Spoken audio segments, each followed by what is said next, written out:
चलिए, good good morning everyone. Good morning sir. कैसे हैं आप?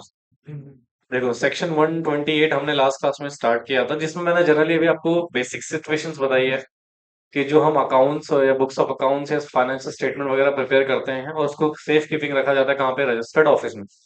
क्या कहीं और भी रख सकते हैं हम इन डॉक्यूमेंट्स को? यस, किसी और प्लेस में रख सकते हो इंडिया में कहीं पर भी।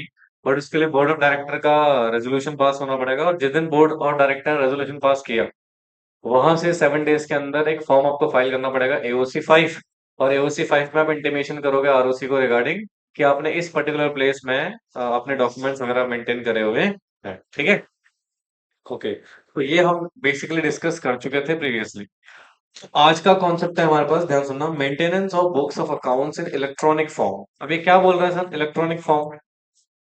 देखो भाई, आज का जो टाइम है, क्या टोटली ऑनलाइन बेसिस पे है चीजें? किस बेसिस में बेटा? ऑनलाइन बेसिस पे। ठीक है? तो रूल 3 बेटा of company accounts rule 2014 basically हमें एक बेसिक सिचुएशन बताता है इलेक्ट्रॉनिक फॉर्म का। But before understanding the electronic form, उसका एक मीनिंग समझ लेते हैं। तो मीनिंग क्या है इलेक्ट्रॉनिक फॉर्म का? देखो जरा। कहते हैं as per the information technology act 2000। तो यहाँ पर इलेक्ट्रॉनिक फॉर्म का मतलब दिया with reference to information means any information generated. मतलब कोई भी जानकारी आपने जनरेट करी है, सेंड करी है, रिसीव करी है, या स्टोर करी है, किसमें बेटा? इन अ मीडिया, या फिर मैग्नेटिक, या फिर ऑप्टिकल, या फिर कंप्यूटर मेमोरी में। ठीक है? मतलब मीडिया के फॉर्म में, मैग्नेटिक के फॉर्म में, या फिर ऑप्टिकल्स के फॉर्म में, कंप्यूटर मेमोरी के फॉर्म में, माइक्रोफिल्म्स, या फिर कंप्यूटर जनरेटेड माइक्रोफिच और सिमिलर डिवाइसेस। तो ऐसे कुछ भी आपने डॉक्यूमेंट में कोई इंफॉर्मेशन रखी है इन पर्टिकुलर मीडियम्स में, तो उसको हम जनरली क्या बोलने वाले हैं बेटा? Electronic forms. अच्छा देखो क्या लिखा फर्दर, इलेक्ट्रॉनिक रिकॉर्ड मींस एक डेटा, क्या record? Data generated, image, sound, stored या रिसीव या सेंड इन इलेक्ट्रॉनिक फॉर्म और माइक्रोफिल्म से कंप्यूटर जनरेटेड माइक्रोफिच। तो ये बेसिकली हमारा क्या कहलाएगा बेटा? Electronic forms. तो sir books of accounts electronic form में मेंटेन करने हैं? बिल्कुल करने हैं सर। तो देखो ध्यान से, कहते हैं rule 3 of companies accounts rule 2014 provide करता है manner in which the books of account need to be. ठीक है? कहते हैं the important provision with respect to maintenance of books of accounts in electronic form are given below. ठीक है? अभी कुछ सिचुएशन है, ध्यान सुनना। सबसे पहला, maintenance of books of accounts और other relevant papers in electronic mode is permitted, मतलब ये अलाउड। जी, यहाँ पे देखना कंपलसरी लिखा हुआ है। क्या बोल दिया? Allowed, allowed. मतलब रख सकते हो इलेक्ट्रॉनिक फॉर्म में। ठीक है? फिर such books and accounts and relevant books paper maintain in electronic mode shall remain accessible in India and, क्या लिखा बेटा? It all time so as to be usable for subsequent use. सुनो, रखना mandatory नहीं है, परमिटेड है, रख सकते हो। कन्वीनियंट क्या है ना? तो मोस्टली कंपनी आज के डेट में क्या करती है? एक बात बताओ, आप बैलेंस शीट बना रहे हो एक्सेल में। एक्सेल क्या है? कंप्यूटर मेमोरी है कि नहीं? हाँ। तो कंप्यूटर मेमोरी में आप अपने डेटा को सेव रख रहे हो, इन्फॉर्मेशन क्या है उसमें? Balance sheet.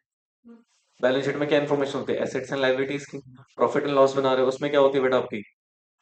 Profit and loss में क्या होता है बेटा? इनकम एंड एक्सपेंडिचर का रिकॉर्ड होता है। ठीक है? कैश फ्लो स्टेटमेंट में आप कितना कैश आ रहा है, कितना कैश जा रहा है, इसका रिकॉर्ड करते हो।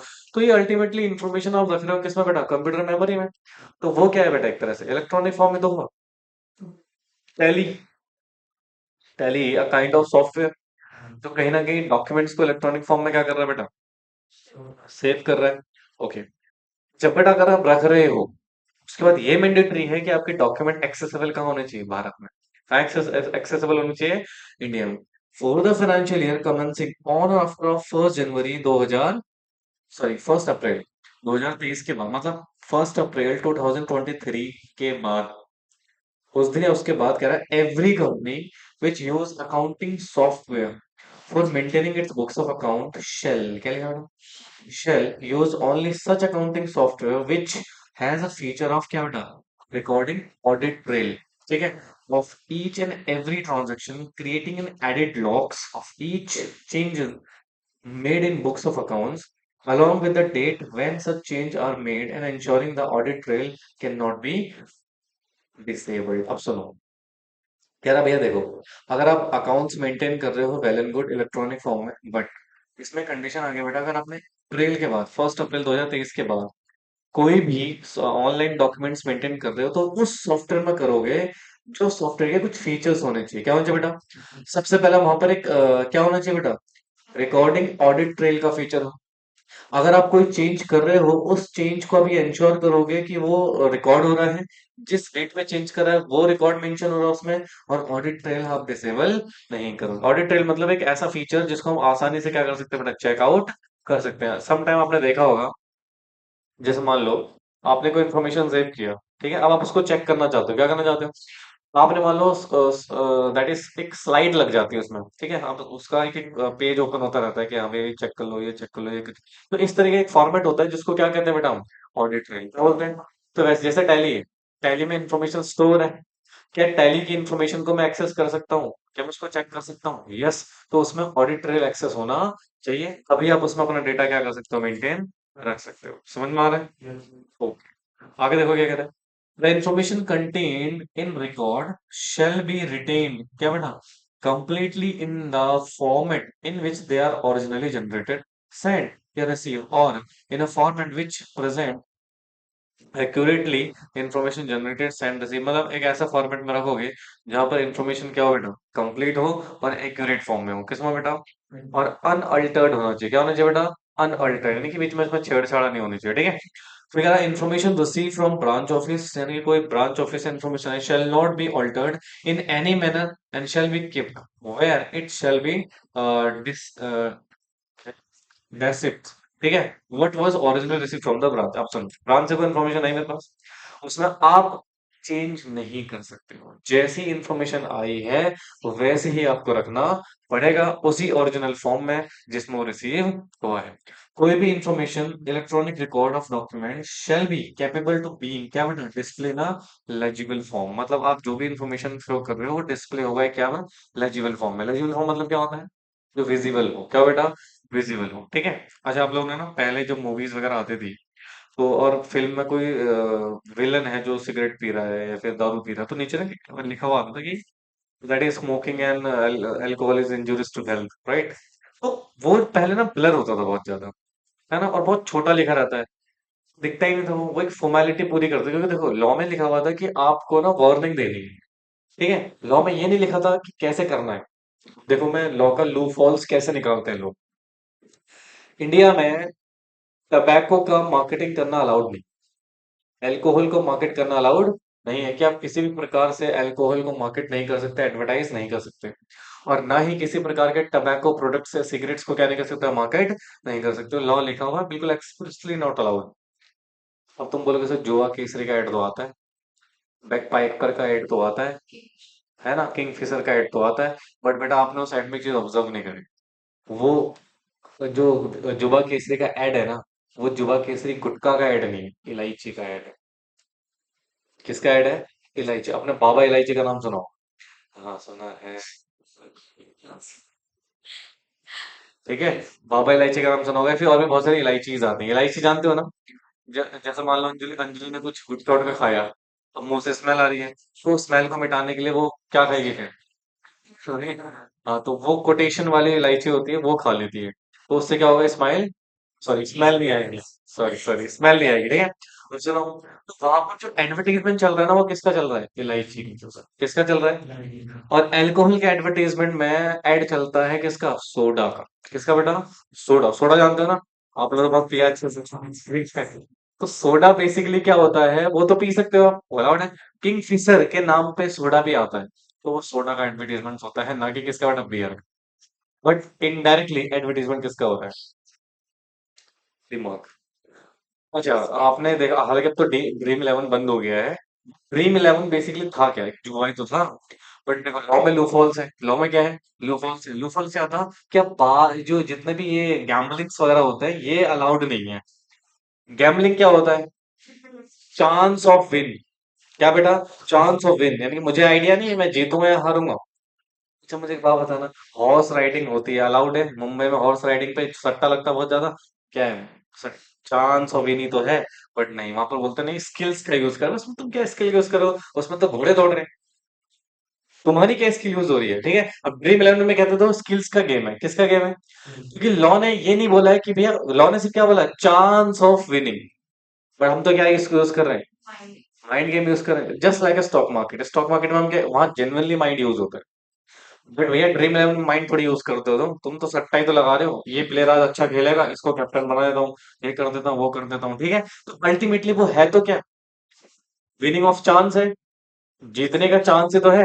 बट उसको हम कैसे पोर्ट्रे कर रहे हैं, नहीं नहीं, ये गेम ऑफ स्किल है। क्या बेटा, गेम ऑफ स्किल है। पर इसलिए देखो, लोग बहुत दिमाग लगाते हैं, हाँ, पैसा कमाए उन्होंने, पता है, करोड़ों अरबों रुपए। जैसे मैं आपको बताता हूँ, 1 करोड़ डाउनलोडर है फॉर एग्जाम्पल मेरी एप्लीकेशन का। मैंने ड्रीम इलेवन लॉन्च किया, मैं जस्ट एक छोटा सा फिगर ले रहा हूँ, ठीक है। कितने लोग हैं? और मैंने बोला जी, हर आईपीएल का सीजन जब आता है, तो ये 3 महीने चलता है मेरे ख्याल से। तो डेली मैचेस होते हैं, तो 3 महीने के हिसाब से हम नॉर्मली 90 मैचेस मान लेते हैं। कितने मैच मान लेते हैं? वैसे तो ज्यादा ही होते हैं इससे, बट हम 90 मैचेस मान लेते हैं कि 90 मैच हो रहे हैं कितने दिन में। आई थिंक कभी एक दिन में शायद दो दो मैच भी होते हैं, है ना। हाँ, तो ये करीब करीब नहीं तो 150 से ऊपर मैच जाते होंगे आराम से। तो भाई 90 मैच हो रहे हैं, 90 मैच में मान लो मैंने ना प्राइस विनिंग जो प्राइस रखा हुआ है सट्टा लगाने का, वो मिनिमम कितना रखा है, मैक्सिमम कितना रखा है। अब मुझे बताओ, अगर प्राची 10 रुपए खर्च करेगी तो प्राची को कोई फर्क पड़ेगा, वो हार भी गई तो? नहीं सर। अगर 100 रुपए का सट्टा लगेगा तो फर्क पड़ेगा क्या? नहीं सर। क्योंकि ये अमाउंट इतना छोटा अमाउंट है ना, कि अगर आपके जेब से चला भी गया आपको फर्क नहीं पड़ेगा। बट देखो, 100 इंटू 1 करोड़ इंटू 90, जरा फिगर बताओ मुझे। 9,000 करोड़ रुपीज। उसमें से अगर मैंने दो लोगों को जिता दिया और 1 करोड़ रुपए दे दिया, कितने लोग जीतते थे भाई? एक, दो, 10 मान लो, 20, 100 मान लो, 100 करोड़ रुपए दे दिया। कितना दे दिया? 100 crore. Now just think about my income. 8,900 crore रुपए का बेनिफिट है ऐसे बिजनेस से जिसमें मेरी कैपिटल क्या लगी है, जरा बताना। बस एक सॉफ्टवेयर तो मेंटेन कर रहा हूं मैं, डेटाबेस का ही मेरी कॉस्ट है। उसमें से कॉस्ट निकाल लो आप, अगर आप 1,000 कॉस्ट भी निकाल लोगे फिर भी कितना प्रॉफिट है आपको। उसमें सरकार टैक्स भी ले लेगी आपसे, 50% टैक्स भी ले ले मान लो, फिर भी तुम्हें 5,000 का, 4-5 हजार का, करोड़ का बेनिफिट ही है। ये सिर्फ किसका है बेटा, लॉ में छोटा सा लूपहोल देखने का फायदा है। और ये मैं आपको मैं क्यों बता रहा हूँ आपको, क्योंकि आप लॉ फील्ड में हो। ये छोटे छोटे लूप होल्स ही आपको जिताएंगे। समझ रहे हो मेरी बात को? बोलो भैया। हाँ अब जैसे यहाँ पे लिखा हुआ है, इस सिचुएशन में क्या लिखा है, क्या पढ़ा आपने अभी तक? इलेक्ट्रॉनिक फॉर्म में मेंटेन करना, टैली में मेंटेन करना, ऑडिट ट्रेल होनी चाहिए। इसलिए लॉ मेकर्स ना एक एक चीज क्लियर करते हैं, इसका ये मतलब रहेगा, इसका ये मतलब रहेगा। अब पहले क्या होता था बेटा, इनडायरेक्ट टैक्सेस में ना बड़ी दिक्कत होती थी, कि इसमें इनडायरेक्ट टैक्स लगेगा, नहीं लगेगा, दैट इज एक्साइज ड्यूटी लगेगी, नहीं लगेगी, बहुत ड्रामे होते थे। क्यों? क्योंकि हर गुड्स को डिफाइन करना पड़ता था कस्टम ड्यूटी को लेके। जब जीएसटी आया ना, जीएसटी ने बोला देखो भाई, टेंशन ही खत्म। जीएसटी ने गुड्स के डेफिनेशन बोला, दुनिया में जितने भी मूवेबल प्रॉपर्टीज हैं, क्या है, मूवेबल प्रॉपर्टीज है, वो सब क्या है, गुड्स। लो कर लो, मुझे बताओ तुम्हारे कोई एक्सेप्शन मिलेगा? नहीं। सारी मूवेबल प्रॉपर्टी ऐसे क्या बन जाएंगे आपकी, गुड्स। तो उसमें जीएसटी लग गया तुम्हारा, है ना। और उसमें और भी चीजें लिखी हुई है, मैं आपको सिर्फ गुड्स को लेके बता रहा हूँ। हाँ, दो चीजों को उन्होंने अलाउड डिसअलाउड भी किया, उन्होंने कहा भैया, मनी गुड्स नहीं मानेंगे हम, और शेयर्स को गुड्स नहीं मानेंगे। बाकी सब चीज क्या है बेटा, goods. Are you getting my point? तो लॉ मेकर्स क्या करते हैं, वो हर पॉसिबल कोशिश करते हैं कि लो फॉल्स ना निकले, ठीक है, बट फिर भी निकल जाता है। और तो क्या ऑब्वियस बात है ना, इतनी चीजें हैं। कल ही तारीफ कर देना मैंने इसकी, मेरी गलती है, मैंने क्लास 9 बजे क्यों रखी?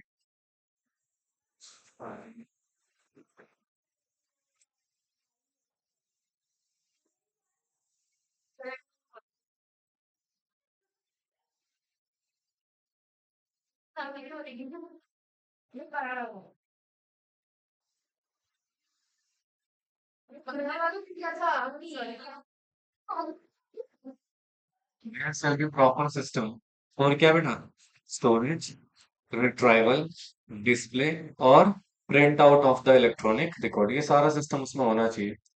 एज द ऑडिट कमिटी या फिर board may be deem to be appropriate and such record shall be क्या बेटा not dispose on render unusable unless permitted by law. मतलब जब तक इसको डिस्पोज नहीं करोगे जब तक लॉ ने परमिशन आपको ना दी तो। समझे? बोलो रे।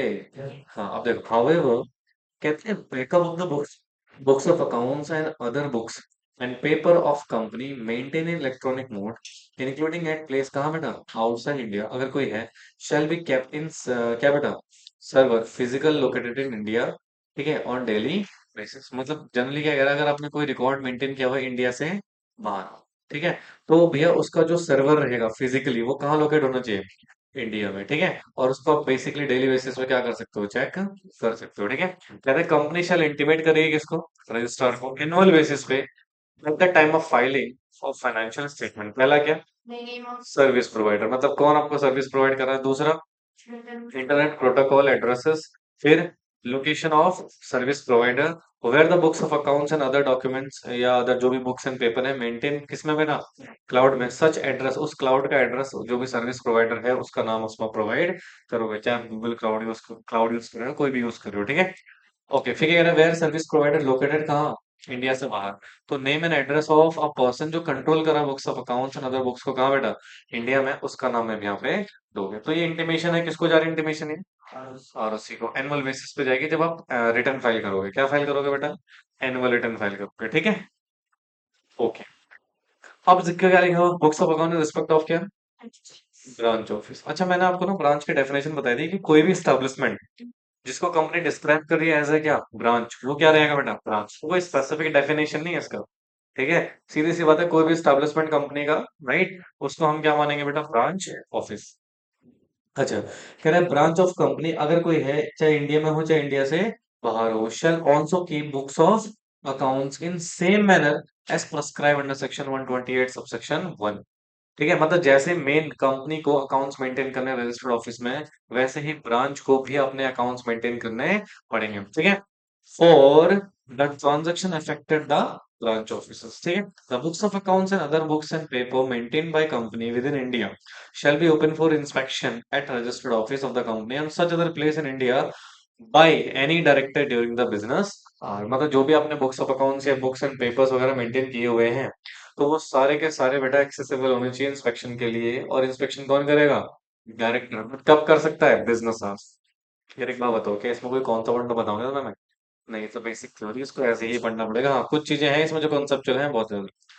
आगे देखो ये लिखा हुआ है इंस्पेक्शन इन रिस्पेक्ट ऑफ क्या बेटा any subsidiary okay of company shall be done by only a person जिसको ऑथराइज किया है डायरेक्टर ने रेजोल्यूशन पास करके। मतलब सब्सिडरी के अकाउंट्स को भी आप एक्सेसिबल कर सकते हो इंस्पेक्शन कर सकते हो बट तभी जब आपको परमिशन मिल जाए किससे डायरेक्टर से ठीक है। कहते हैं where any inspection made officer या other employee of company shall क्या बेटा give to a person making such inspection all assistance in connection with inspection with the company may reasonably expected. सोचो मैं इंस्पेक्शन करने के लिए आया हूँ तो जो ऑफिसर इन चार्ज होगा वहां पे तो वो मुझे वो सारे असिस्टेंस प्रोवाइड करेगा जो मुझे जरूरत है ठीक है। मतलब मेरी तरह से वो हेल्प करेगा डॉक्यूमेंट को एक्सेस करने में ठीक है। ओके कहते हैं further proper summarise returns of the books of accounts of the company kept and maintain outside India shall be send. कहाँ सेंड करोगे जो इंडिया से बाहर आपने बुक्स ऑफ अकाउंट्स मेंटेन किए हुए हैं उसको आपको भेजना पड़ेगा कहाँ रजिस्टर ऑफिस में। कैसे क्वार्टरली बेसिस पे। कैसे बेटा क्वार्टरली बेसिस पे which shall be kept maintained registered office of the company and which shall be kept open for inspection। किसके लिए डायरेक्टर के लिए। समझे बोलो यार। अब देखो क्या आगे क्या लिखा where any other financial information maintain outside India. मतलब इंडिया से अगर कोई बाहर अपने डॉक्यूमेंट मेंटेन करे हुए हैं एंड रिक्वायर्ड बाय डायरेक्टर वो किसको चाहिए तो कहते हैं director shall furnish a request to company setting out full detail of financial information short and period for which information is short. मतलब सुनो डायरेक्टर रिक्वेस्ट करेगा किसको कंपनी को कि वो इन्फॉर्मेशन मुझे एक्सेस करनी है। कंपनी शेल प्रोड्यूस करेगी फाइनेंशियल इंफॉर्मेशन वो डायरेक्टर कितने दिन के अंदर जिस दिन उसको रिक्वेस्ट मिली है रिटर्न में ठीक है। कहते हैं financial information required by the director shall be sought for the director himself and not by और through his holder of power of attorney या फिर एजेंट या फिर रिप्रेजेंटेटिव। मतलब खुद ही होल्ड करेगा ना तो उसका कोई पावर ऑफ अटॉर्नी कर सकता है या फिर कोई ऑथराइज रिप्रेजेंटेटिव कर सकता है। ठीक है, तो जो भी डॉक्यूमेंट्स मिलेंगे वो सिर्फ वही एक्सेस कर सकता है और कोई भी नहीं। समझे? ऐसा क्यों बोल रहे हैं?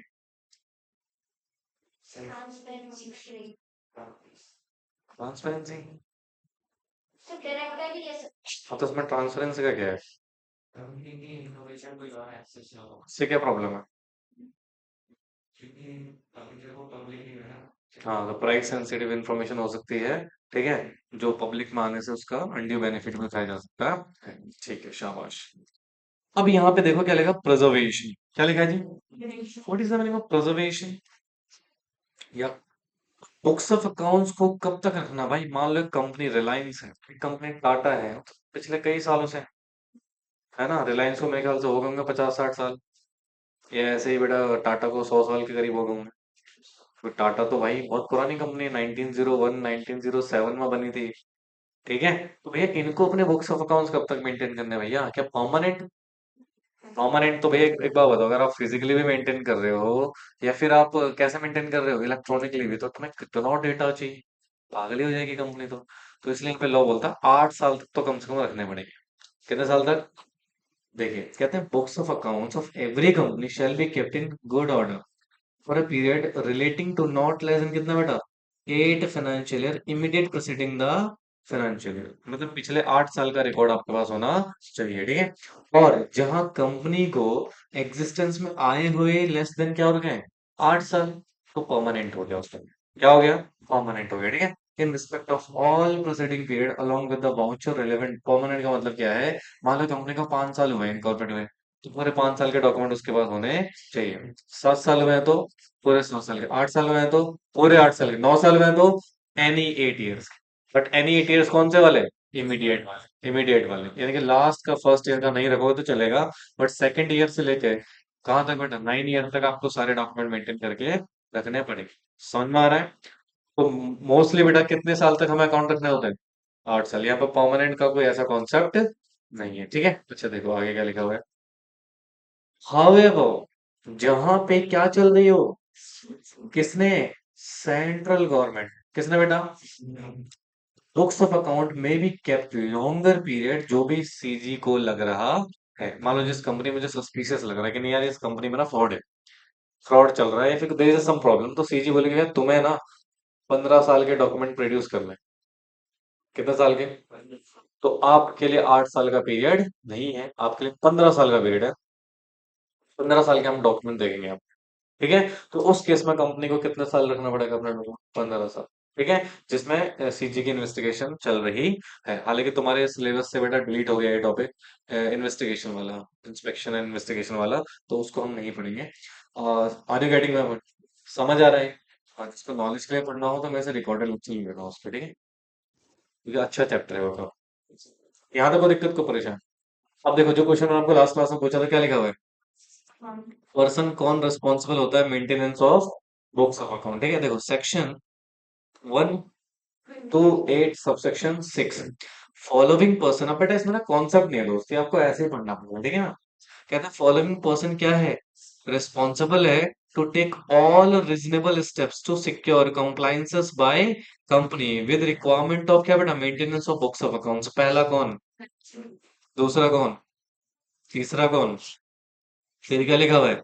Any other person company charge by board with duly complied with the provision of section 128। इसी में आपका सीएस आ सकता है। कौन आ सकता है बेटा? कंपनी सेक्रेटरी आ सकता है। ठीक है, तो जनरली बेटा कौन कौन? एमडी, होल टाइम डायरेक्टर, जो चार्ज इन फाइनेंस है। हमारे होल टाइम डायरेक्टर की बात नहीं कर रहे, सीएफओ या एनी अदर जिसको बोर्ड ने पावर दे रखी है वो। समझ में आया? बोलो बच्चों। हाँ जी, सेक्शन 128 का बेसिक सिचुएशन है। अब कहते हैं पेनल्टी। भैया पेनल्टी किसके ऊपर लगेगी इन केस ऑफ, क्या लिखा हुआ है, ऑफ और mentioned person refer in this particular subsection, चाहे वो होल टाइम डायरेक्टर हो, चाहे एमडी हो, चाहे सीएफओ, एक्स्ट्रा कॉन्ट्रावीन करते हैं प्रोविजन को, they are in respect of offence punishable with a fine not less than कितना, 50,000 रुपया। कितना मिनिमम फाइन लगेगा? बट इसको बढ़ा के हम कितना कर सकते हैं? 5 लाख तक कर सकते हैं। समझ में आया? हाँ जी। तो ये खत्म हो गया बेटा सेक्शन 128। यहाँ तक कोई दिक्कत कोई परेशानी? पक्का? तो इसमें ज्यादा कुछ खास मेरे ख्याल से मेमोराइज वाला है नहीं। जो मेन मेन पॉइंट है उसके ऊपर थोड़ा सा शॉर्ट नोट्स प्रिपेयर कर लेना जो नहीं बना रखे। कुछ तो मैंने बना ही दिया था लास्ट क्लास में। अब क्या लिखा हुआ है? Financial statement. भैया फाइनेंशियल स्टेटमेंट की डेफिनेशन पढ़ाई थी मैंने लास्ट क्लास में। क्या डेफिनेशन थी? Section 2 clause 41। तीन केस थे इसके।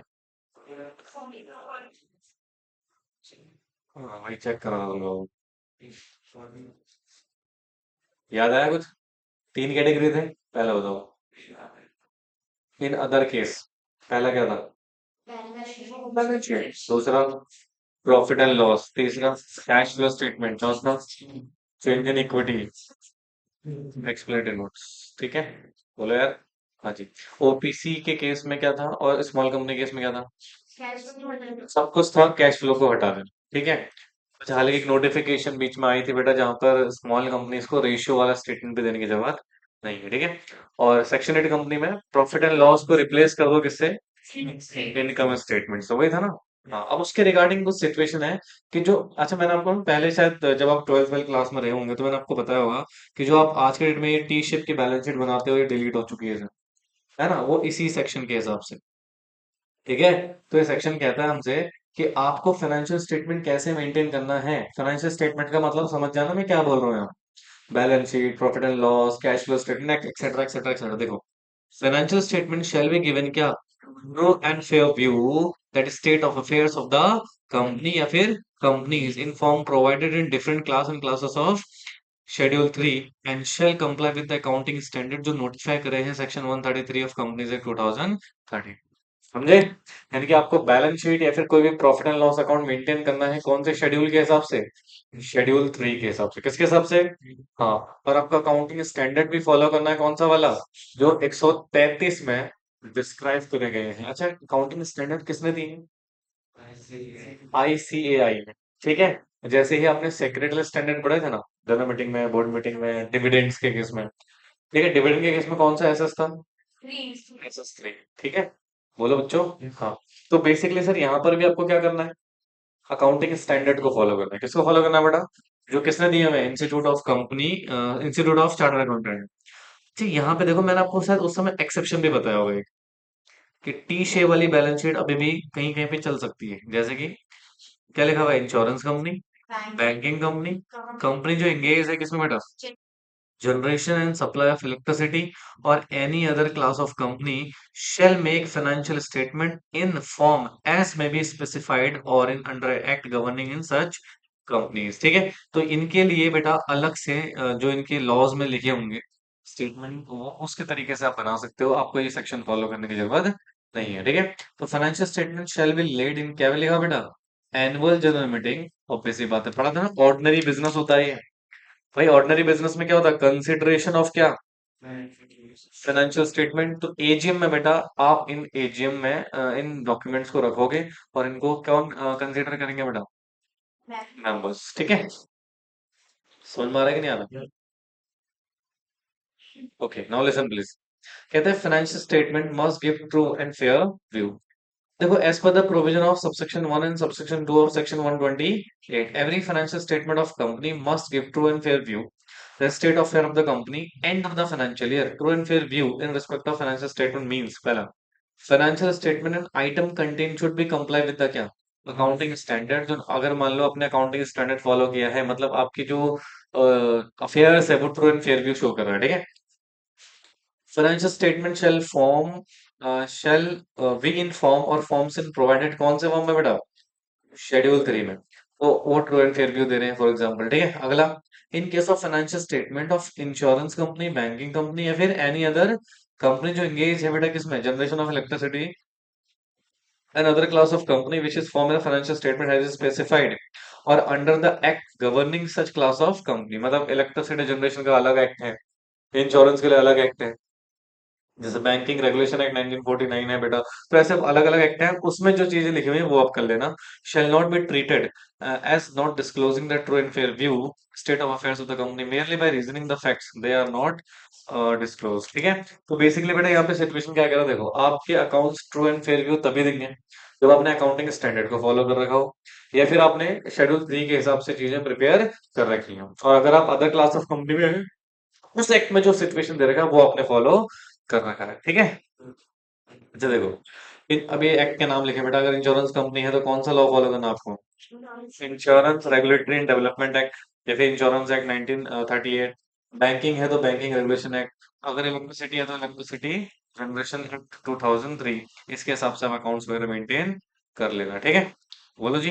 हाँ, अब देखो, where financial statement of company do not comply with the accounting standard, जो भी आपके सबसेक्शन 129 में डिफाइन है, the company disclose करेगी इस financial statement the deviation from accounting standard and reason for deviation and financial statement effects if any arising the deviation। मतलब अगर आपने फॉलो नहीं किए हुए तो जो डिफरेंसेस आ रहा है अकाउंटिंग स्टैंडर्ड के हिसाब से, वो डिफरेंस आपको शो करना पड़ेगा। और हर जनरल मीटिंग में बेटा आपको, आई मीन एजीएम में, board of directors of shall comply before such meeting and financial statement the financial year, और सारे के जितने भी फाइनेंशियल स्टेटमेंट है बेटा एजीएम में लेट डाउन करोगे।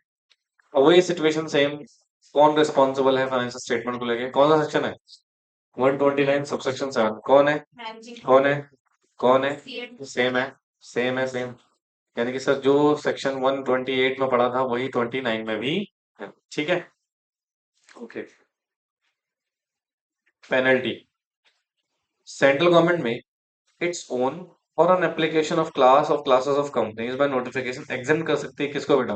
क्लास ऑफ कंपनीज को complying with the any requirement of this particular section, and जो भी रूल इसमें बने हुए हैं, if it is considered necessary to grant such exemption on public interest, और एग्जम्पशन में be granted either by unconditionally या सब्जेक्ट टू कुछ कंडीशन लगा सकती है। मतलब कि इसीलिए क्या बोलता है कि सेंट्रल गवर्नमेंट नोटिफिकेशन के जरिए कुछ कंपनीज को ये सेक्शन फॉलो करने से क्या कर सकती है, एग्जाम कर सकती है, अगर वो पब्लिक इंटरेस्ट में जायज है तो। और ये जो एग्जामेशन लगाएगी इसमें कंडीशन भी लगा सकती है, और ये अनकंडीशनल भी हो सकता है, ठीक है ना। अच्छा, इन केस अगर पर्सन मेंशन है इस पर्टिकुलर सेक्शन में फेल हो जाते हैं अपनी रिस्पॉन्सिबिलिटी को फुलफिल करने के लिए, तो कॉन्ट्रावेंशन हो गया ना 129 का। हाँ, अब देखो इसमें ना इम्प्रिजमेंट भी है, कितने साल की?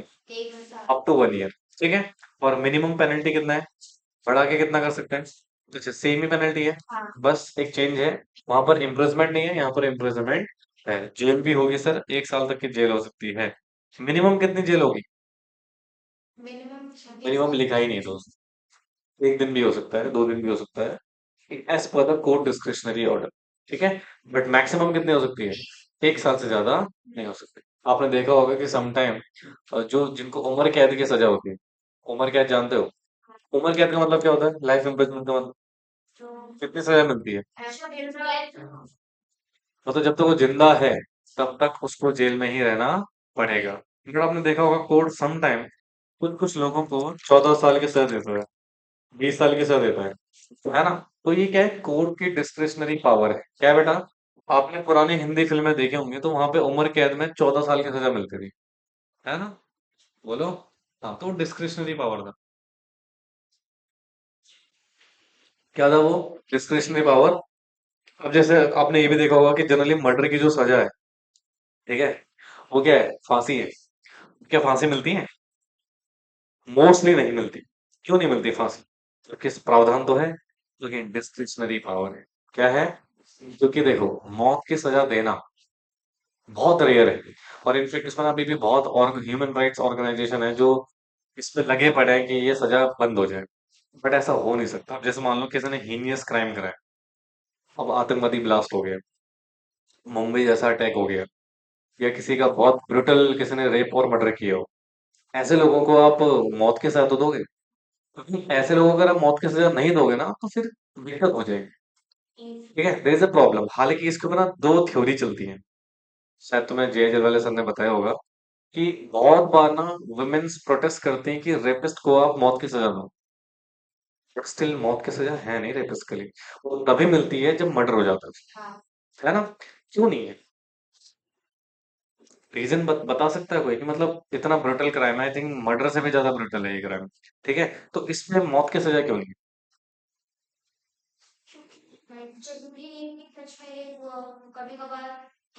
ये तो चलो फिर एक मैटर ऑफ प्रूफ हो गया।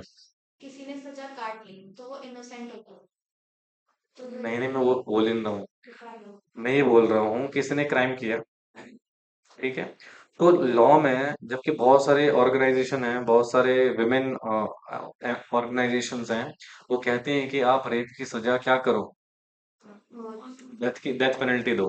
बट लॉ मेकर्स क्यों नहीं लेके आ रहे डेथ पेनल्टी? डेथ पेनल्टी है भी तो उसके अलग अलग केसेस हैं। कुछ केस का पता चला है इससे 10-10 साल 20-20 साल बाद भी पता चलता है कि नहीं ले इस वजह से नहीं लो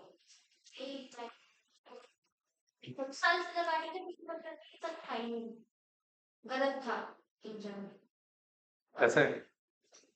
क्योंकि कई केसेस में होता है कि वो बाद में निकलते हैं और पता चलता है कि ये सब तो ऐसा तो मान लो तुमने मर्डर किया है, तो ये भी तो हो सकता है तुम 10 साल बाद तुम्हें प्रूफ करो तुमने मर्डर किया है, नहीं तुम्हें फंसाया गया है। तो उसमें किसी की लाइफ तो कुछ लाइफ उसमें तो डेथ पेनल्टी है ना मर्डर के केस में तो। वो सोच समझ के दी मैं जाती वही है कह रहा हूँ ना, डेथ पेनल्टी जो है दी जाती है ना मर्डर के केस में। तो मर्डर के केस में डेथ पेनल्टी है, इसमें क्यों नहीं है? तो राइट टू लाइफ, क्रिमिनल की भी राइट टू लाइफ होता है। कोई सेंसिबल बात करो तुम लोग। क्रिमिनल है, उसके फंडामेंटल राइट्स हम क्यों दें उसको?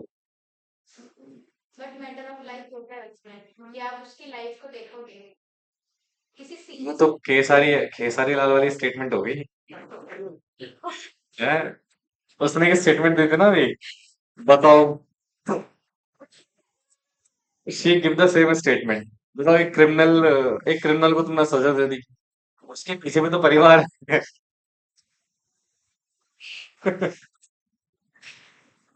देखो, एक बेसिक थ्योरी ये मानी जाती है कि जितने ज्यादा हार्श पेनल्टी होगी उतना ज्यादा क्राइम बढ़ेगा। बेसिक रूल चलता है कि जितनी ज्यादा क्या होगी बेटा, हार्श पेनल्टी होगी, उतना ज्यादा क्राइम क्या होगा, बढ़ेगा। मैं आपको बताता हूँ इसका रीजन क्या है। जैसे मान लो अगर रेप के ऊपर मर्डर का चार्जेस, सॉरी, डेथ पेनल्टी हो, ठीक है, तो भैया जो रेपिस्ट है ना, वो और ब्रूटल क्राइम करेगा। क्योंकि उसे पता है वो अल्टीमेटली ना मार ही डालेगा, सबूत मिटाने की कोशिश करेगा। एक पल को, फॉर एग्जाम्पल, रेप के केस में क्या हुआ, उसने रेप किया किसी पर्सन का और उसको छोड़ दिया, तो उसके बचने के चांसेस क्या हो गए, बढ़ गए। बट अगर उस मान लो हार्श पेनल्टी होगी तो उसमें वो क्या कोशिश करेगा, सबूत मिटाने की, तो मार ही डालेगा। ठीक है, और कोशिश करेगा सबूत को क्या कर दिया जाए, मिटा दिया जाए। इसलिए बेटा हार्श पेनल्टी नहीं दी जाती है, क्योंकि जितनी हार्श पेनल्टी होगी उसको प्रूफ करना भी तो पड़ेगा। तुम प्रूफ करोगे, अब ऐसा तो नहीं ना कि कोर्ट तुरंत सजा देगा स्पीडी ट्रायल से। अब स्पीडी ट्रायल से सजा नहीं देगा वो, क्यों नहीं देगा? क्योंकि भैया जब तक प्रूफ नहीं होता, क्योंकि अब तुमने डेथ पेनल्टी दे दी, तो डेथ, अब सोचो ना कसाब, मैं तुम्हें एक एग्जांपल देता हूँ, कसाब, भाई उससे बड़ा क्लियर कट एविडेंस क्या होगा हमारे सामने, वीडियो फुटेज है, सब कुछ है, वो खुलेआम लोगों को मार रहा है, ही इज ए टेररिस्ट, और वो बोल भी रहा है कि भैया छोटे छोटे बच्चों को मार रहा है, स्टिल 7-8 साल के बाद उसको सजा हुई थी, वही फांसी की। कितने साल लगे थे?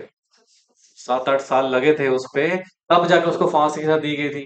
क्योंकि जो डेथ पेनल्टी है ना, इसमें क्या होता है ना, बहुत सारे एविडेंस चाहिए आपको, बहुत समय लगता है इसमें, ठीक है, टाइम टेकिंग हो जाता है बहुत ज्यादा। तो बेटा एक बात बताओ ना यार, एक व्यक्ति है जिसके साथ क्राइम आज हुआ, ठीक है, और जिस व्यक्ति ने क्राइम किया है उसको मिल रही है सजा 15 साल बाद, 50 साल बाद, अब तो वैसे ही मरना था उसको, वो वैसे ही मर गया।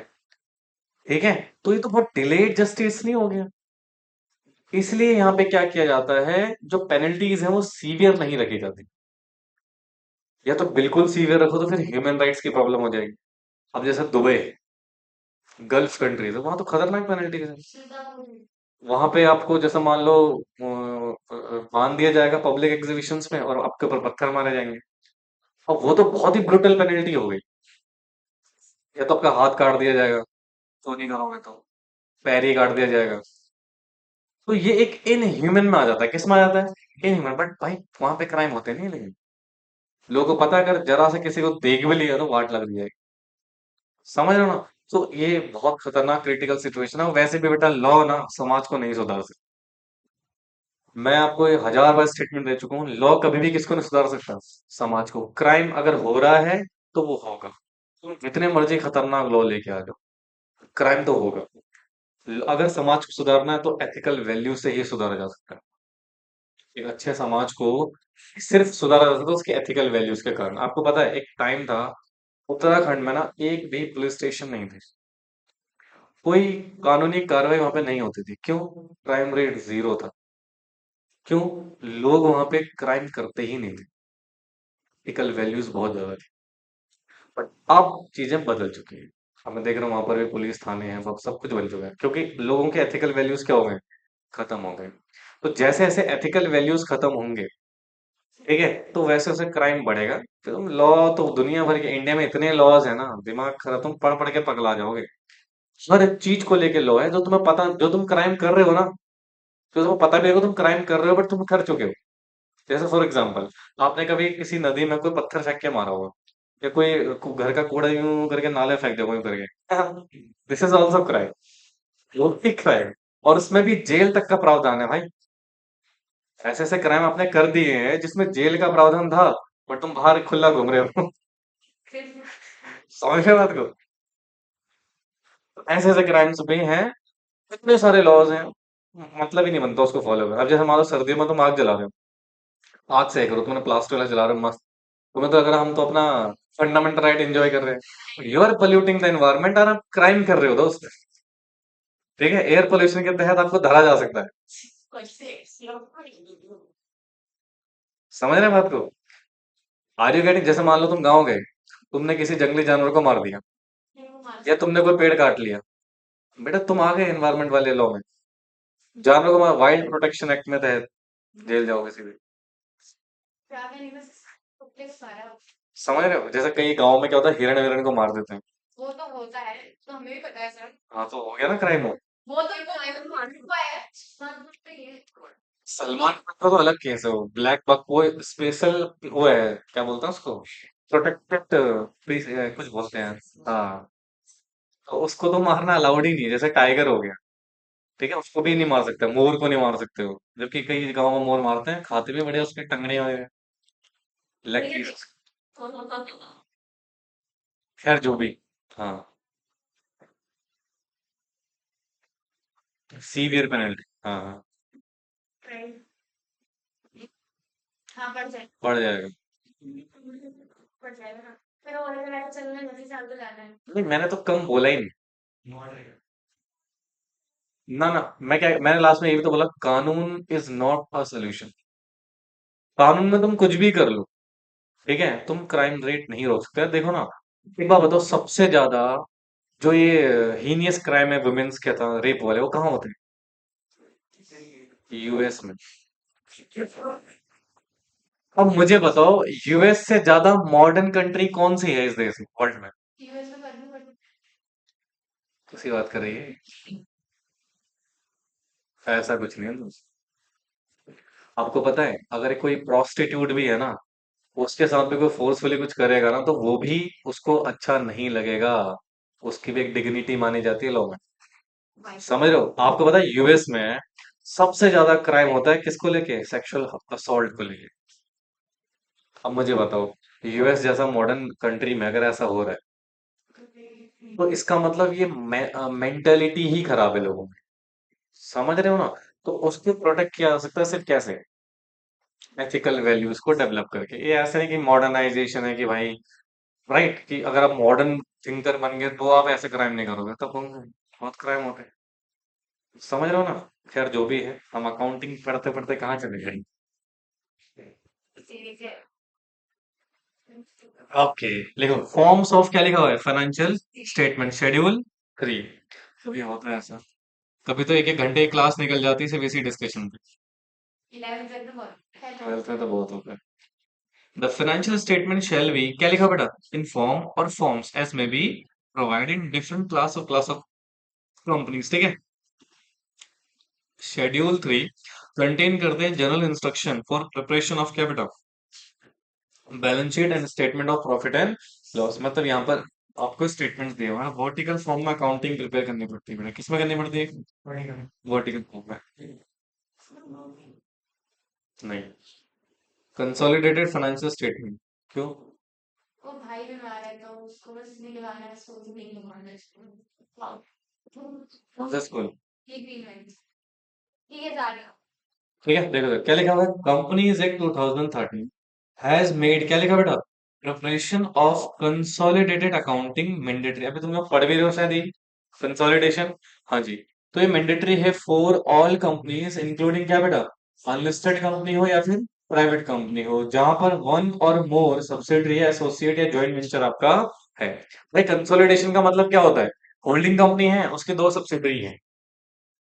हाँ, मुझे बताओ कि सर जो होल्डिंग कंपनी है उसके दो सब्सिडरी हैं, क्या उन तीनों का एक सेपरेट बैलेंस शीट बनेगी बेटा, कंसोलिडेट करके? हाँ। अच्छा, एक कंपनी है एक्स लिमिटेड, उसकी चार सब्सिडरी हैं, तो क्या पांचों का एक ही में बनेगा बेटा? हड्डियां तोड़ दो ना।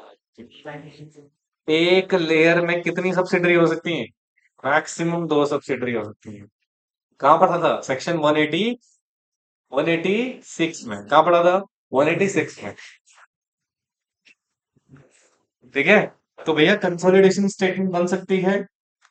हाँ जी। कंसोलिडेशन जैसे मान लो एक्स लिमिटेड है, उसकी एक वाई लिमिटेड सब्सिडरी है और एक जेड लिमिटेड सब्सिडरी है। भाई इनके इंडिविजुअल अकाउंटिंग तो बनेगी बनेगी, इनकी इंडिविजुअल अकाउंटिंग तो बनेगी ही बनेगी, और एक बैलेंस शीट आपको बनाना पड़ेगा तीनों का जोड़ के, जिसको हम क्या बोलते हैं? Consolidation financial statement. ठीक है, बोलो। तो यही बोल रहा है बेटा सेक्शन हमारा 129। ठीक है, देखो। According to subsection 3 of section 129 of companies act 2013, कहते हैं where a company has one or more subsidiary associate it shall in addition to the financial statement for a financial year prepare करेंगे क्या बेटा? मतलब एडिशन करना है भैया, आपको अपनी सेपरेट फाइनेंशियल स्टेटमेंट तो बनानी है, साथ में क्या बनानी है बेटा? कंसोलिडेटेड फाइनेंशियल स्टेटमेंट भी बनानी है, जहां पे आप किसका, सब्सिडरी और होल्डिंग दोनों के अकाउंट्स मिलके प्रिपेयर होंगे। ठीक है, of company and all subsidiaries and associated in same form and manner as its own in accordance with the applicable accounting standard। मतलब वही सेम फॉर्म में जो आपने अपने फाइनेंशियल स्टेटमेंट प्रिपेयर कर रहे हैं, उसी फॉर्मेट में आपको एक कंसोलिडेटेड फाइनेंशियल स्टेटमेंट भी प्रिपेयर करनी पड़ेगी। समझ में आ रहा है? और ये कहाँ डिस्क्लोज करोगे इसको? एजीएम में। ठीक है, अब देखो। Company shall attach also attach along with क्या? Financial statement, a separate statement containing the salient feature of financial statement of the subsidiary and associates and joint venture. कौन से फॉर्म में बेटा? एओसी 1 में। किसमें बेटा? एओसी 1 में। Are you getting my point? तो ये क्या कह रहा है बेटा कि आप एओसी 1 में अपनी सेपरेट जो स्टेटमेंट बनाए होगे अपने, उसके कुछ सेलिएंट फीचर्स भी उसमें ऐड ऑन करोगे। समझे? अब तुम देख ही रहोगे कंसोलिडेशन स्टेटमेंट कैसे होती है ना? ऐसे ही चार्टर्ड अकाउंटेंट के बाल नहीं उड़ जाते बेटा आगे के। ठीक है। यस, वो बहुत टफ होता है अकाउंटिंग, क्योंकि इतनी कैलकुलेशंस होती हैं। आपको बताता हूँ, बड़ी से बड़ी कंपनी की बैलेंस शीट बनाने में कम से कम मेरे को 2-3 महीने तो लगते होंगे आराम से। वो भी तब जब आपके पास कंप्लीट इन्फॉर्मेशन हो, दो चार चार्टर्ड अकाउंटेंट साथ में काम कर रहे हो। ठीक है। और सोचो कंसोलिडेशन अगर बनानी हो रिलायंस जैसी कंपनी हो, इतनी ट्रांजेक्शन होंगी उसकी, है ना? तो क्या उसमें गलतियां नहीं होती होंगी? बिल्कुल होती होंगी। ठीक है। तो छोटी मोटी गलतियां गवर्नमेंट भी माफ कर देती, कहती कोई बात नहीं, तो नॉर्मल है, बट बड़ी सीवियर फ्रॉड वाली गलती नहीं होनी चाहिए। ठीक है ना? अच्छा। हाँ जी। क्या बोल रही मन मन में? Manner of consolidation of accounts. अब कैसे कंसोलिडेट करोगे वो यहाँ पे देखते हैं। देखो, consolidation of financial statement of a company shall be made accordance with क्या बेटा?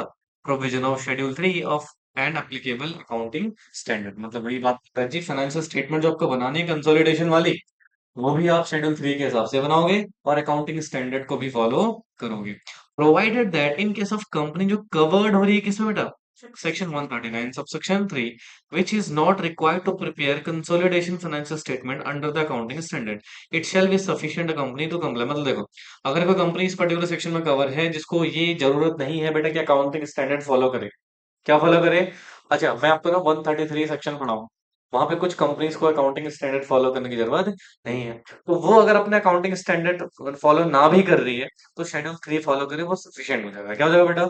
सफिशिएंट हो जाएगा। ठीक है। Provided further that nothing in this rule shall apply in respect of preparation of consolidated financial statement by company if it meet following condition। मतलब क्या बोल रहा है देखो, ध्यान सुनना ना लाएगा उसको। कह रहा प्रोवाइडेड दैट मतलब प्रोविजन, कह रहा इस रूल का कुछ भी अप्लाई नहीं होगा in respect of preparation of क्या? Consolidation of financial statement by company, अगर वो नीचे दी गई कंडीशंस को फुलफिल कर लेती है तो।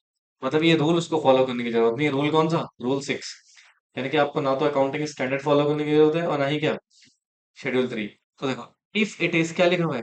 Wholly owned is a partial owned subsidiary of another company, and all of its members, including those who are not otherwise entitled to vote, have been intimated in writing or proof of delivery of such intimation is available with the company and do not object to the company not preparing, मतलब अगर member ने permission दे दिया, consent दे दिया और उनको कोई objection नहीं है, आप क्या है, होली ओन सब्सिडरी है या फिर पार्शियली ओन्ड सब्सिडरी कंपनी है, ठीक है, तो उस केस में अगर मेंबर्स ने कंसेंट दे दी है, ठीक है, कि हमें कंसोलिडेशन की जरूरत नहीं है, तो आपको जरूरत नहीं है फिर, ठीक है।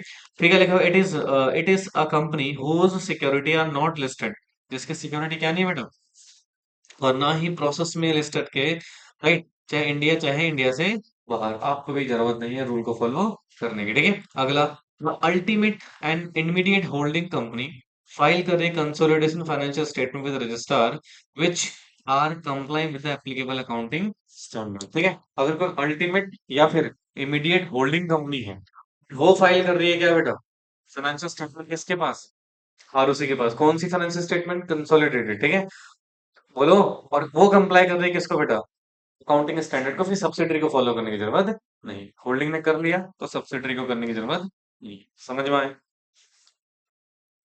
बोलो यार, ओके। अब क्या लिखा हुआ है, पीरियोडिकल फाइनेंशियल स्टेट।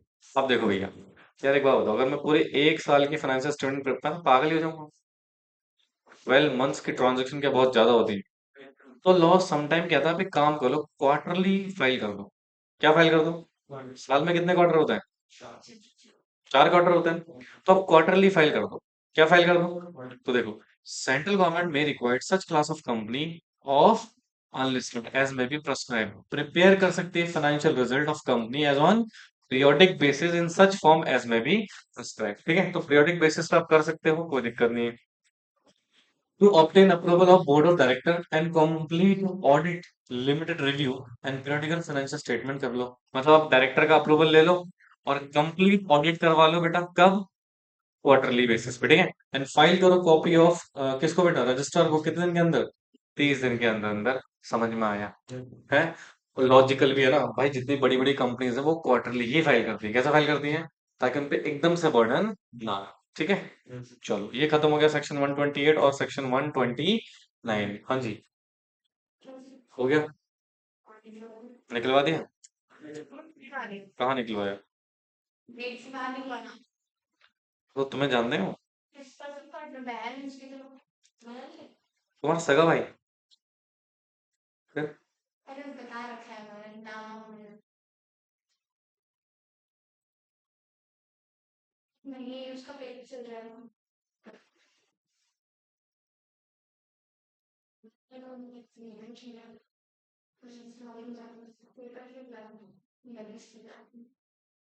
सुनो दोस्तों, एक सेक्शन है, अब इसमें लिख लेना, very very important for exam prospects, book का है, तो वहां के अंडे दे रही हो,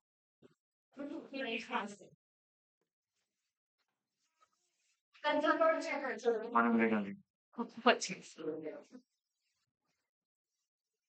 इट्स तो एक ही इंसान है बस, फेवरेट स्टूडेंट है ना, इसलिए मार ज्यादा खाती है, जल्दी आना फटाफट से। क्या बोलती है यार ये? सोचो अगर ये कल को सीएस बन गई, फोटो डायरेक्टर से कुछ पूछा, तो बोले रॉ, दिन रात काम करा, तो किसकी तरह अटैच, जिसने वर्ड यूज किया, बंद है ना,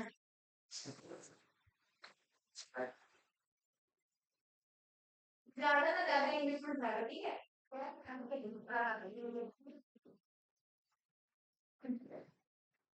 अब सुनो दोस्तों, चंपक लाल, इधर देखो। इसका ना पहले मैं आपको एक कॉन्सेप्ट समझाता हूँ, ये रीओपनिंग ऑफ अकाउंट्स क्या है, इसके बाद एक रिवीजन वाला कॉन्सेप्ट भी आएगा, इन दोनों में डिफरेंस भी है, ठीक है ना, खुद से ध्यान से सुनना। सुनिए, एक कॉन्सेप्ट है बेटा, सेक्शन 130, कौन सा सेक्शन है, जो कि बात करता है रीओपनिंग ऑफ अकाउंट्स, ठीक है, एक मिनट सुनना, लिखना नहीं दोस्तों प्लीज,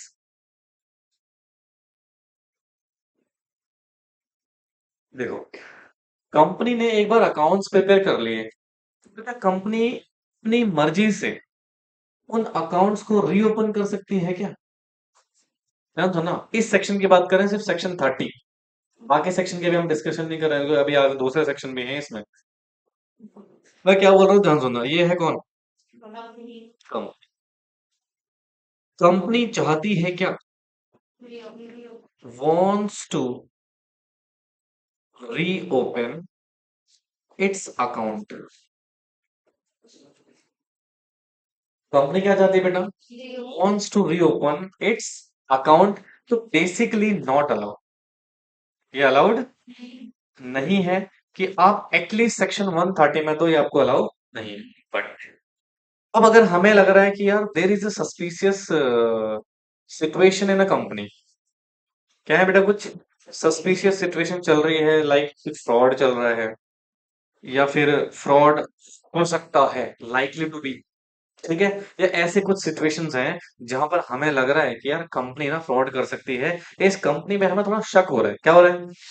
तो कुछ अथॉरिटीज हैं, क्या है बेटा, कुछ अथॉरिटी जिनके पास पावर है, क्या है बेटा, पावर है। अब सुनना बिल्कुल ध्यान से, अथॉरिटीज में बेटा कौन कौन आ गया? सेंट्रल गवर्नमेंट आ गई, आपका इनकम टैक्स अथॉरिटी आ गई, आपका सेबी आ गया, बोलो, एक्सेट्रा, ठीक है, सीसीआई एक्सेट्रा एक्सेट्रा। तो ये अगर चाहे इस कंपनी की अकाउंटिंग क्या करवा सकते हैं, रीओपन, तो दे अप्लाई, ये क्या करेंगे? अप्लाई करेंगे किसको? ट्रिब्यूनल को। किसको बेटा? ट्रिब्यूनल को। कंपनी चेक में ट्रिब्यूनल कौन है? ओके, ठीक है, तो एनसीएलटी को हम क्या करेंगे, एप्लीकेशन देंगे, और एनसीएलटी को रिक्वेस्ट करेंगे to open the financial statement, करो इसकी। तो यानी कि हम यहाँ पर अप्लाई कर रहे हैं और यहाँ पर रिक्वेस्ट कर रहे हैं, क्या कर रहे हैं? रिक्वेस्ट कर रहे हैं कि रीओपन करिए, क्या करिए?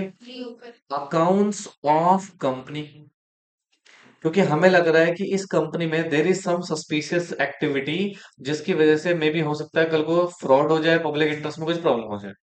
तो यहाँ पर जो ट्रिब्यूनल है वो सेक्शन 130 में ऑर्डर पास करेगा, क्या पास करेगा? और कंपनी को आदेश देगा कि आप रीओपन करो, क्या बेटा, अकाउंट्स। अच्छा सुनो, तो कंपनी वॉलेंटरली कर रही है? नहीं, याद रखना, कंपनी वॉलेंटरली अपने अकाउंट ओपन नहीं कर रही है। कंपनी को आदेश मिला है, ऑर्डर मिला है, किससे? ट्रिब्यूनल से, और ट्रिब्यूनल के ऑर्डर पे कंपनी रीओपन करेगी अपने अकाउंट्स, और जो भी इंडिपेंडेंट पर्संस को अपॉइंट करके हम जो भी चेकिंग वगैरह कराएंगे वो देखा जाएगा, ठीक है। तो सेक्शन 130 में बेटा अकाउंट्स की रीओपनिंग हो रही है, किसके ऑर्डर से? ट्रिब्यूनल के ऑर्डर से। और ट्रिब्यूनल जब ऑर्डर देगा तो वो देखेगा ना किस ग्राउंड्स पे बोला जा रहा है, तो वो क्या ग्राउंड्स है? बेसिकली फ्रॉड हो गया है, फिर कोई भी सस्पिशियस एक्टिविटी है, मैं लिखवा दूंगा आपको सारी चीजें। तो इस सिचुएशंस में हम जनरली क्या बोलते हैं बेटा? लिखो।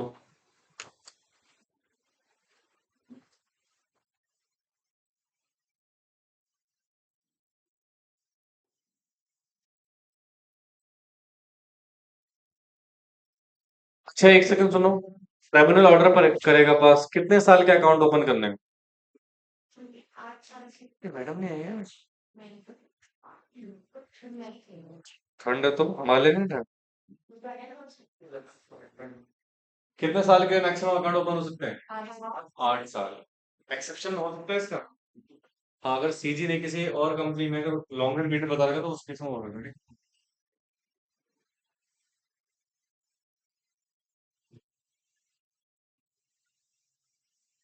कहो मैडम, क्यों? अच्छा ठीक है।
तो यहाँ पे क्या कंपनी वॉलंटरली अकाउंट ओपन कर रही है बेटा?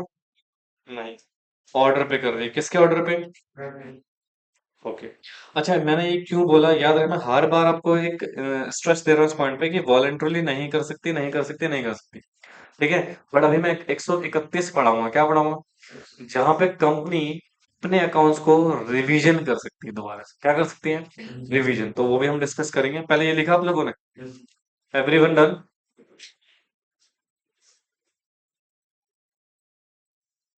Okay, now listen please. ध्यान से सुनेंगे, ठीक है? देखो, कॉन्सेप्ट क्या लिखा है बेटा? रीओपनिंग अकाउंट्स ऑन कोर्ट या फिर ट्रिब्यूनल के ऑर्डर पे, सेक्शन 130। किसके ऑर्डर पे अकाउंट्स ओपन हो रहा है बेटा ये? देखो, section 130 of the act provide करता है provision relating to reopening and recasting of books of accounts of company accordingly. मतलब यहाँ पर कंपनी के बुक्स ऑफ अकाउंट्स को हम रीओपन कर सकते हैं अकॉर्डिंगली। का मतलब क्या? देखो जरा, कंपनी शेल मैंडेटरी है not reopen it's books of account and shall not recast क्या बेटा? Financial statement. ना तो अपने बुक्स ऑफ अकाउंट को क्या कर सकती है बेटा, और ना ही क्या कर सकती है, रिकास्ट कर सकती है, मतलब दोबारा से फ्रेम भी नहीं कर सकती। भैया समझ में आ रहा है कि नहीं आ रहा? हाँ, यही बोला था मैंने आपको। क्या लिखा हुआ है? अनलेस। क्या लिखा हुआ? अनलेस एन एप्लीकेशन किसको दी गई हो, या फिर court of competent jurisdictions in this regard made by one or more of following. पहला कौन? सीजी, सेंट्रल गवर्नमेंट ने एप्लीकेशन फाइल करी हो, या फिर इनकम टैक्स अथॉरिटी ने फाइल करी हो, या फिर security exchange board of India ने, या कोई भी स्टैचुटरी रेगुलेटरी बॉडी ने, या फिर an order in this regard made by court, court ने किसको बेटा? Court of competent tribunal jurisdiction या फिर ट्रिब्यूनल, ठीक है? तो इन लोगों के द्वारा अगर एप्लीकेशन गई है, किसको? ट्रिब्यूनल को। तो कहते हैं किस लिए? Reopen and recasting financial statement is permitted only in the following grounds. ठीक है, बोलो बच्चों। तो रिकास्टिंग अलाउड तो है, बट सिर्फ इन ग्राउंड्स पे। देखो सबसे पहले क्या लिखा हुआ है? अगर अपने अकाउंट्स प्रिपेयर करेंगे किसमें? Fraudulent manner. ठीक है। आपका अफेयर ऑफ कंपनी वर्क क्या है बेटा? मिस मैनेज है during the relevant period, casting a doubt of relevant of financial statement. मतलब सुनो, इसको ऐसे याद करना। पहला क्या? फ्रॉडलेंट मैनर में बने हैं अकाउंट्स। ठीक है। दूसरा क्या?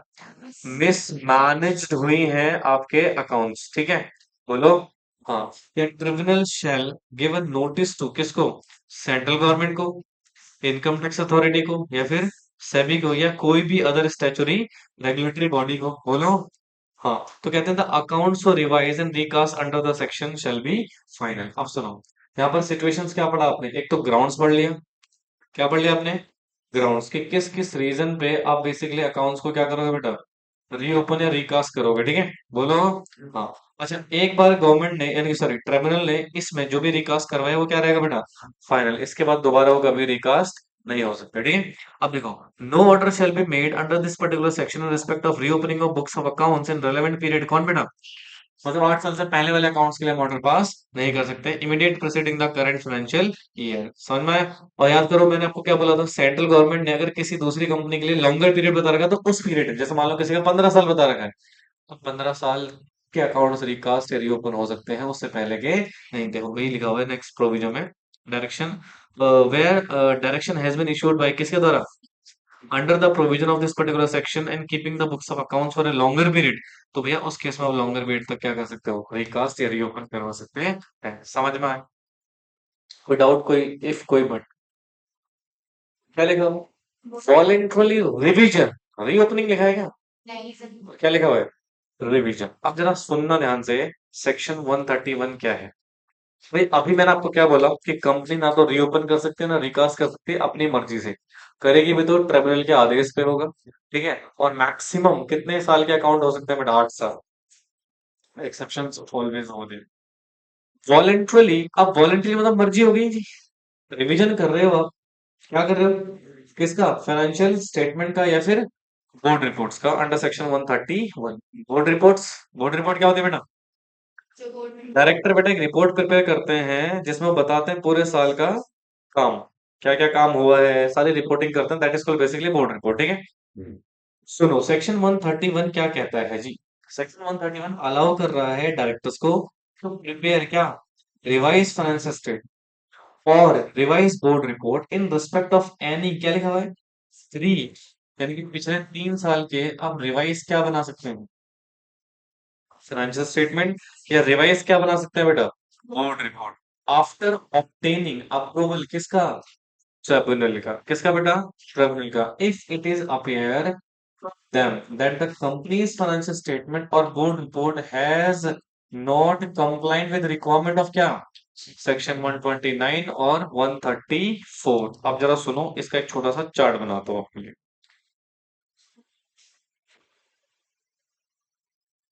क्या हुआ भाई, भूख लग रही है, कड़वा बैठी हुई है।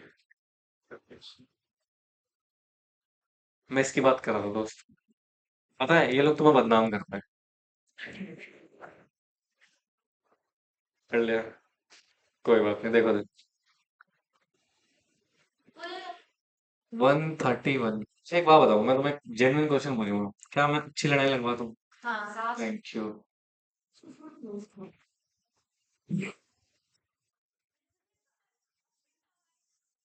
आसुर है? हाँ वो आसुरी हो। अच्छा देखो, ये है कंपनी, बढ़िया था। तूने उसे सुन दिया। ये कंपनी है, इसने प्रिपेयर की, क्या कि तुम क्लास पर रख के जाना, ठीक है, प्रिपेयर किया क्या, फाइनेंशियल स्टेटमेंट, क्या स्टेटमेंट किया, कौन सा स्टेटमेंट किया, कौन से सेक्शन में है, 129 के हिसाब से, ओए बस, इसीलिए मैंने कल क्या बोला था। हाँ,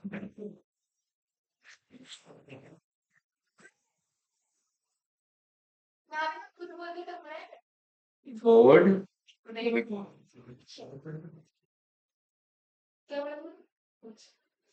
बोर्ड रिपोर्ट प्रिपेयर होती है कौन से सेक्शन में, ठीक है सर, 134 और 129 में डेफिनेटली तरीका दिया हुआ है कि आपको कैसे फाइनेंशियल स्टेटमेंट बनाना है, कैसे आपको बोर्ड रिपोर्ट बनाना है।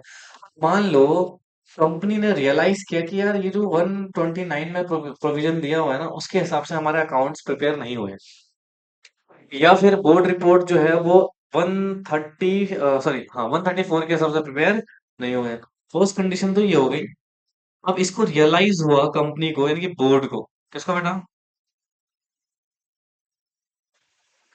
बोर्ड ऑफ डायरेक्टर को, यार, एक सेकंड, बीओडी को रियलाइज होता है कि ये जो प्रिपेयर्ड हो गए हैं, क्या हो गया बेटा, not as per provision of section 129 और 134 रेस्पेक्टिवली। अब क्या करें, ये तो नॉन कंप्लायंस हो गया, कंपनी को एक भाई गलती तो हो जाती है ना यार, गलती हो गई है सर, तो उस गलती को हम क्या करना चाह रहे हैं, सुधारना चाह रहे हैं, दोहराना चाह रहे हैं, एज एक्सपेक्टेड फ्रॉम यू, ठीक है। तो बोर्ड ऑफ डायरेक्टर ने अंडर सेक्शन 131 में एक एप्लीकेशन फाइल करेंगे, क्या फाइल करेंगे, एप्लीकेशन फाइल करेंगे, किसको, है, ट्रिब्यूनल को, किसको बेटा,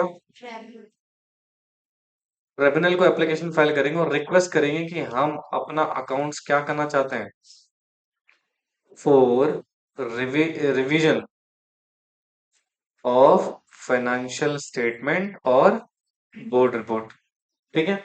अच्छा सुनो, ये जो फाइनेंशियल स्टेटमेंट ऑफ रिवीजन करना चाहते हो, मैक्सिमम कितने साल के, मैक्सिमम 3 प्रेसिडिंग फाइनेंशियल ईयर के, मतलब पिछले 3 साल के ही कर सकते हो, उसके बाद के नहीं। Are you getting my point, अगर ट्रिब्यूनल अलाउ कर देता है, इफ अलाउ, तो आप क्या कर सकते हो बेटा, रिवाइज कर सकते हो, क्या कर सकते हो, किसको, और बोर्ड रिपोर्ट को, किसको बेटा, फाइनेंशियल स्टेटमेंट और बोर्ड रिपोर्ट को रिवाइज कर सकते हो, ये कहता है सेक्शन 131।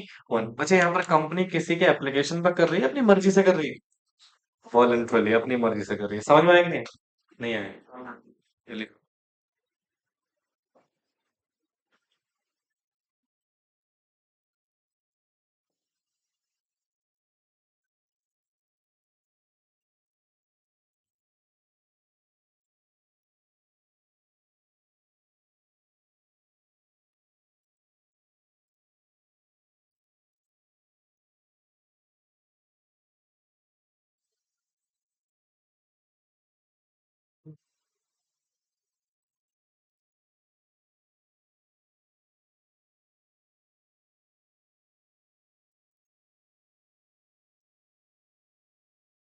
प्राची, एक बार मैम को बोल के आ जाओ कि वो निधि की मम्मी को फोन कर दो, ठीक है, कि वो एटलीस्ट बुक्स वगैरह देखे चले।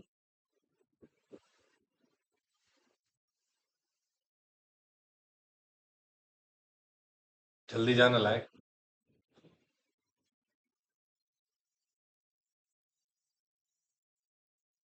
नहीं। तो आगे नहीं, कोई नहीं, आ जाओ फिर आ जाएगी।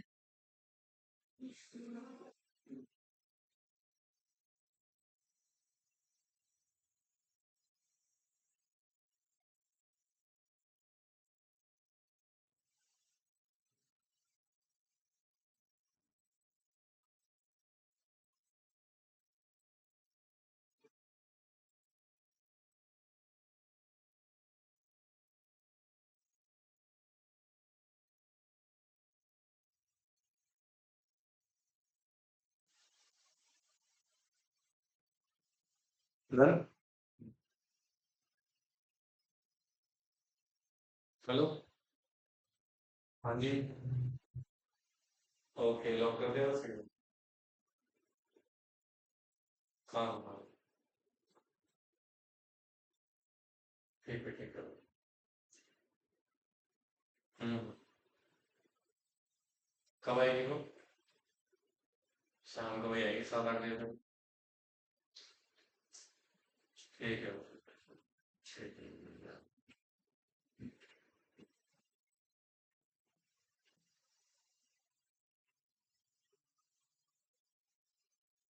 आज 20 तारीख है भाई।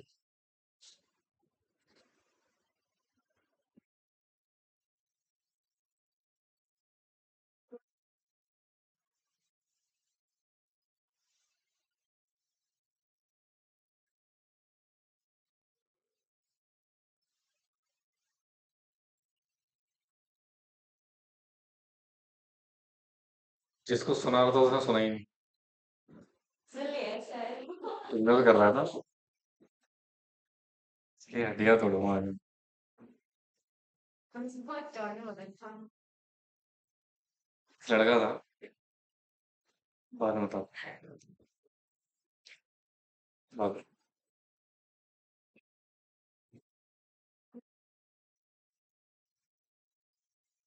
अच्छा, तुमने वो ट्रीटमेंट करा दिया दिमाग का?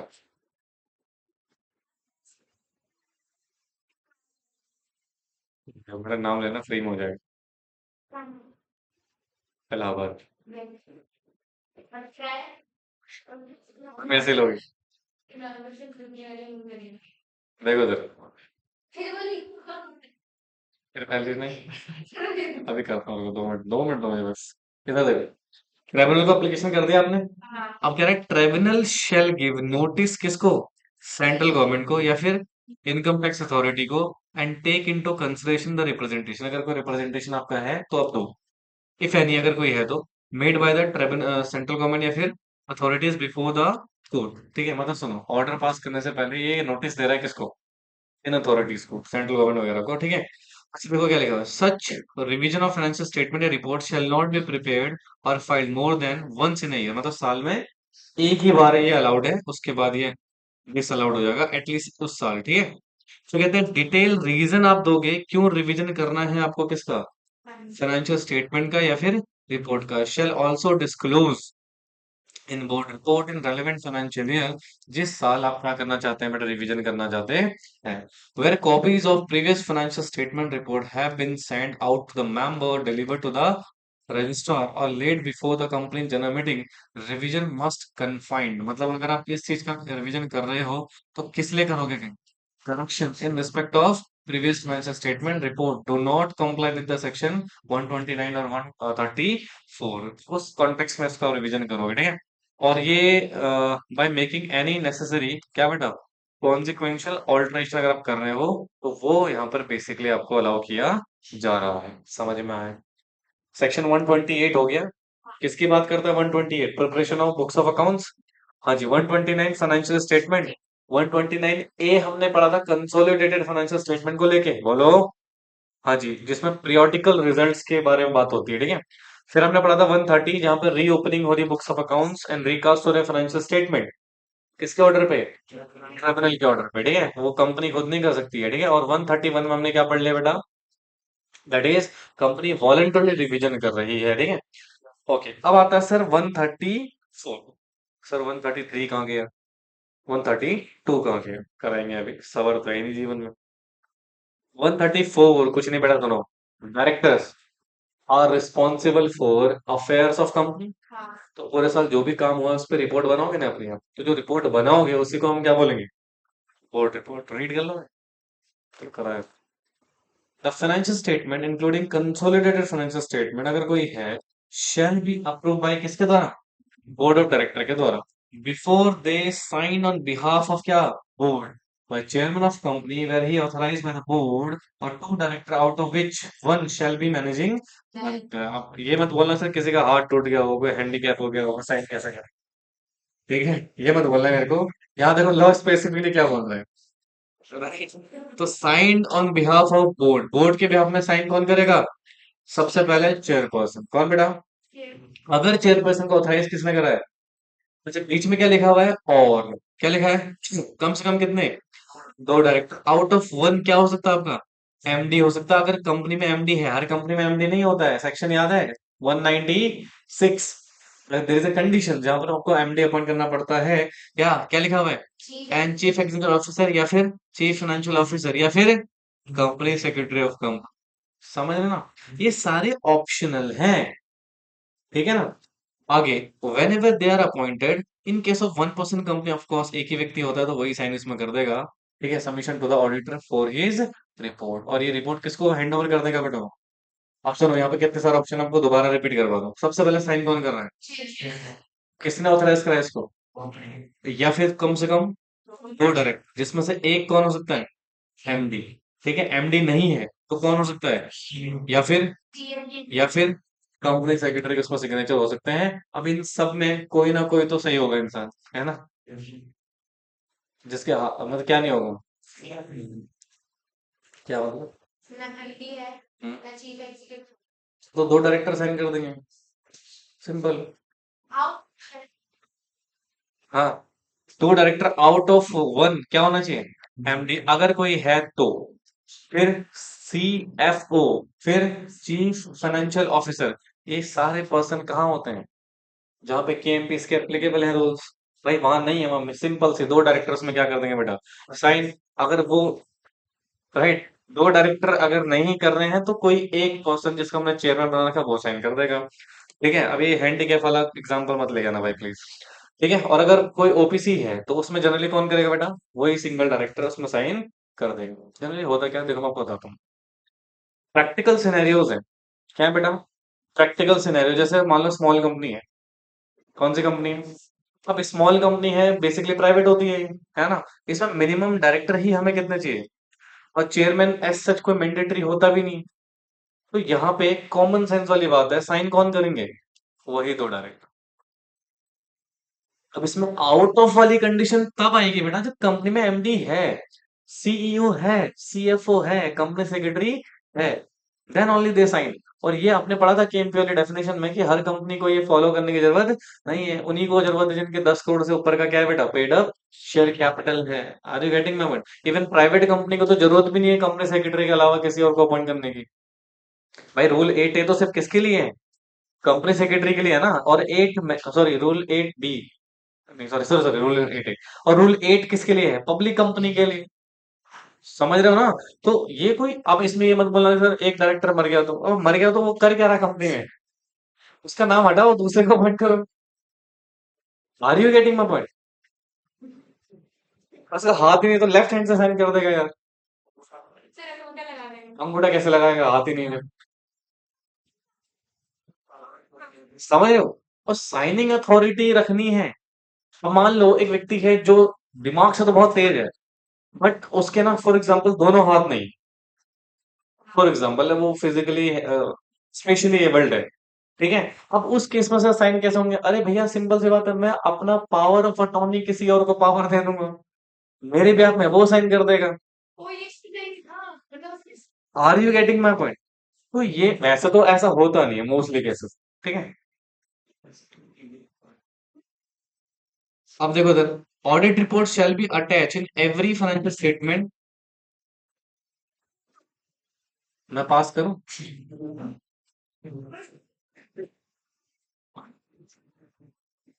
A report by board of directors shall be attached in a statement laid before the general meeting. ठीक है, तो सर जो फाइनेंशियल स्टेटमेंट आप अटैच जनरल मीटिंग में लेके जाओगे ना, तो उसमें क्या अटैच करोगे? बोर्ड रिपोर्ट और साथ के साथ ऑडिटर की रिपोर्ट भी। बस यही है बेटा सेक्शन 134। ठीक है, बहस जीतनी है, कुछ भी बोल लो। ब्रेक चाहिए क्या? हाँ, दे दो सर, दे दो, आज खाने के लिए नहीं चाहिए। राइट ऑफ क्या लिखा हुआ है? Member to copy of audited financial statement. मतलब सुनो, 136 जो सेक्शन है, ये मेंबर को अधिकार दे रहा है कि आपके पास अधिकार है क्या करने का बेटा? ऑडिटेड फाइनेंशियल स्टेटमेंट की कॉपी लेने का। ठीक है, तो उसका प्रोसीजर क्या देख लेते हैं। According to 136 of act, a copy of financial statement including consolidated financial statement अगर कोई है तो ऑडिटर्स की report along with every other document required by law to annex and attach with financial statement including board report हो गया। हाँ जी, which are laid before a company journal meeting, hello, shall be sent to every member of company and every trustee of debenture holder or other person who are so entitled not less than कितना बेटा? 21 days before the meeting। बेटा मुझे एक बात बताओ यार, AGM कर रहे हो आप, तो एजीएम कर रहे हो तो नोटिस भेजोगे ना यार। नोटिस का टाइम ही कितना है? 21 क्लियर डेज। तो यार आप एक बात बताओ, जनरली हम एजीएम में 5 ऑर्डिनरी बिजनेस एग्जीक्यूट करते हैं। उसमें क्या है? फाइनेंशियल स्टेटमेंट को और बोर्ड रिपोर्ट को कंसिडर करना, फाइनल डिविडेंड देना, रीअपॉइंटमेंट करना किसकी बेटा? ऑडिटर्स की, या उसके रेमुनरेशन डिसाइड करना, या फिर आप डायरेक्टर को अपॉइंट कर रहे हो, प्लेसिंग ऑफ रिटायरिंग डायरेक्टर। तो ये ऑर्डिनरी बिजनेस कहाँ एग्जीक्यूट करते हो आप? एजीएम में ना। एजीएम में आप ऑडिट रिपोर्ट को भी तो, सॉरी, ये फाइनेंशियल स्टेटमेंट और ऑडिट रिपोर्ट और बोर्ड रिपोर्ट को तो कंसिडर कर रहे हो, तो उसकी कॉपी दोगे ना। हाँ, उसकी कॉपी आप दोगे 21 दिन पहले, क्योंकि नोटिस के साथ ही भेजनी पड़ती है। समझ में आ गया? पक्का? श्योर? समझ में आया? नहीं आया? आ गया? चलो, बाकी फिर नेक्स्ट क्लास में डिस्कस करेंगे। आज के लिए इतना ही। धन्यवाद आपका बहुत बहुत।